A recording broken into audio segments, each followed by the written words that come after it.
tapat, matatag at maaasahan balitang tama at totoo lamang dito sa Pilipinas Network. Magandang araw sa ating mga kababayan sa Pilipinas at sa buong mundo. Huwag kalimutang pusuan ang video, sumubaybay at pindutin ang patingaw upang lagi kayong updated sa balita. Simulan na natin. Isang napakahalagang hakbang tungo sa kapayapaan ang kasalukuyang nagaganap ngayon sa rehiyon ng Gitnang Silangan. Nagdaos ng magkahiwalay na pagpupulong ang mga negosyador mula sa United States at Iran doon sa bansang Qatar. Ayon sa opisyal na ulat ng pamahalaan ng Qatar, nagkaroon ng positibong progreso sa mga talakayan at nagkasundo ang magkabilang panig na ipagpatuloy ang mga susunod pang pag-uusap. Inihayag ni Majed Al-Ansari, ang opisyal na tagapagsalita ng Ministry of Foreign Affairs ng Qatar, na ang susunod na pagpupulong ay itatakda sa pinakamaagang posibleng panahon. Mangyayari ito pagkatapos ng gaganaping burol at libing ng yumaong kataas-taasang pinuno ng Iran na si Ayatollah Ali Khamenei. Nabatid na ang mga seremonya ay gaganapin ngayong Sabado sa Tehran, kaya pansamantalang natigil ang mga negosasyon. Kabilang sa mga pangunahing personalidad sa Qatar ay sina US Middle East Envoy Steve Witkoff at Jared Kushner, na kilalang menugang ni dating US President Donald Trump.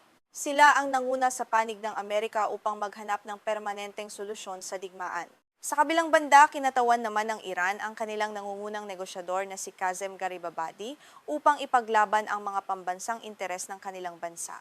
Dahil sa kawalan ng direktang komunikasyon sa pagitan ng Washington at Tehran, dumaan ang buong proseso sa tulong ng mga tagapamagitan mula sa Qatar at Pakistan. Ang pamamaraang ito ay naglalayong plansyahin ang mga detalye ng kasunduan bago ito formal na pirmahan ng mga pinuno ng bansa. Sa kabila ng kawalan ng harapang pag-uusap, naging epektibo ang papel ng mga diplomatiko upang iwasan ang anumang hindi pagkakaunawaan. Gayunpaman, hindi naging madali ang takbo ng negosasyon dahil sa dalawang malaking isyu na patuloy na nagpapahirap sa magkabilang panig. Ito ay ang kontrol sa Strait of Hormuz at ang patuloy na labanan sa bansang Lebanon. Ang dalawang paksang ito ay itinuturing ng mga eksperto na pinakamalaking hadlang upang makamit ang isang pangmatagalang kasunduan sa kapayapaan na matagal nang hinahangad ng buong komunidad ng mga bansa. Sa gitna ng mga pag-uusap na ito, isang kontrobersyal na insidente ang naganap sa Strait of Hormuz na lalong nagpadagdag sa tensyon. Iniulat ng telebisyon ng pamahalaan sa Tehran na isang dayuhang container ship ang sumadsad sa mababaw na bahagi ng karagatan. Ayon sa balita, gumamit ang barko ng rutang hindi aprobado ng Iran na siyang naging dahilan ng pagkaantala nito at pagkasira ng iskedul ng kargamento sa dagat. Ang ulat na ito mula sa Tehran ay nakikitang paraan ng Iran upang muling ipagdiinan ang kanilang kapangyarihan at kontrol sa Strait of Hormuz. Matagal nang kinikilala ng buong mundo ang kipot na ito bilang isang internasyonal na daanan ng tubig kung saan malayang makakapaglayag ang anumang bansa. Ngunit iginigiit ng Iran na may karapatan silang pamahalaan at bantayan ang trapiko sa naturang estratehikong daanan ng tubig. Napakahalaga ng Strait of Hormuz sa pandaigdigang ekonomiya dahil halos 20% ng kabuuang supply ng langis at natural gas sa buong mundo ang dumadaan dito sa panahon ng kapayapaan. Mula nang magsimula ang digmaan sa pagitan ng US, Israel at Iran noong Pebrero, ginamit ng Iran ang kipot na ito bilang mabisang sandata upang gipitin ang merkado ng enerhiya at iba pang kritikal na produkto sa buong mundo. Sa ilalim ng isang pansamantalang kasunduan, pumayag ang Iran at United States na payagang dumaan ang mga barko ng walang binabayarang anumang buwis sa loob ng 60 araw. Subalit nagmatigas ang Tehran na dapat silang magkaroon ng ganap na kontrol sa mga ruta at maningil ng bayad pagkatapos ng panahong ito. Ang hakbang na ito ay tuluyang sumira sa ilang dekadang tradisyon ng malayang paglalayag sa kipot na ito. Mariing tinutulan ng United States at ng mga kaalyadong bansa sa Gulf Arab ang paniningil ng Iran. Upang maiwasan ang kontrol na ito, nagtangka ang bansang Oman at isang ahensya ng United Nations na magbukas ng bagong ruta malapit sa baybayin ng Oman. Ngunit ang inisyatibong ito ay nagbunga lamang ng mga serye ng marahas na pag-atake sa rehiyon noong nakaraang linggo na lalong nagpalala sa tensyon sa buong dagat. Sa ulat ng Iranian State TV, ipinaliwanag na ang sumadsad na barko ay hindi sumunod sa mga tagubilin ng Revolutionary Guard ng Iran. Nagbabala ang hukbong dagat ng bansa na ang anumang pagpasok o paglabas sa mga rutang hindi kasama sa kanilang route of authority sa Persian Gulf ay maaaring magdulot ng mga hindi seryosong aksidente at malubhang pinsala na hindi na kailanman maitatama pa ng sinumang lumalag sa dito. Kapansin-pansin na hindi binanggit sa ulat ng Iran ang dalawang barko na kanilang inatake nitong mga nakaraang araw dahil sa pagdaan sa kipot ng walang pahintulot mula sa Tehran. Kabilang sa mga inatake ay isang barkong nagdadala ng krudo mula sa Qatar. Ipinapakita nito ang mapanganib na laro ng kapangyarihan kung saan handang gumamit ng dahas ang Iran upang ipatupad ang kanilang mga sariling patakaran sa karagatan. Habang nagaganap ang mga insidenteng ito sa karagatan, nagpatuloy ang diplomasya sa lupa. Nakipagpulong sina Witkoff at Kushner kay Sheikh Tamim bin Hamad Al Thani, ang namumunong emir ng Qatar, pati na rin sa kanilang foreign minister. Sa pulong na ito, tinalakay ng mga opisyal ang mga kritikal na detalye upang masiguro ang ligtas at maayos na daloy ng trapiko ng mga barkong nagdadala ng enerhiya sa buong kipot na ito.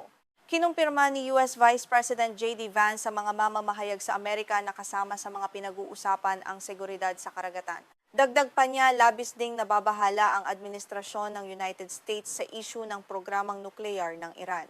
Ayon kay Vance, sisimulan na rin nilang talakayin ang paksang ito sa mga susunod na araw upang maiwasan ang mas malalang krisis ng armas nuklear na maaaring maganap sa rehiyon. Sa kabilang dako, nakipagpulong din ang Foreign Minister ng Qatar sa Iranian negotiator na si Garibabadi kasama ang mga kinatawan ng Pakistan.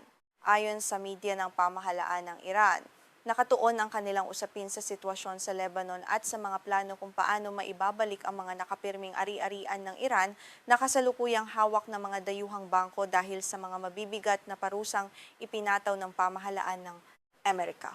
Nananatiling napakahirap na paksa ng usapin ng kalagayan sa Lebanon. Iginigiit ng Iran na dapat munang matigil ang lahat ng labanan sa pagitan ng grupong Hezbollah na kanilang sinusuportahan at ng militar ng Israel. Nais ng Iran na magkaroon ng ganap na tigil putukan bago sila pumayag sa iba pang mga kondisyon ng United States sa ilalim ng binabalangkas na kasunduan na naglalayong magdala ng kapayapaan sa rehiyon. Ngunit hindi ito tinatanggap ng Israel.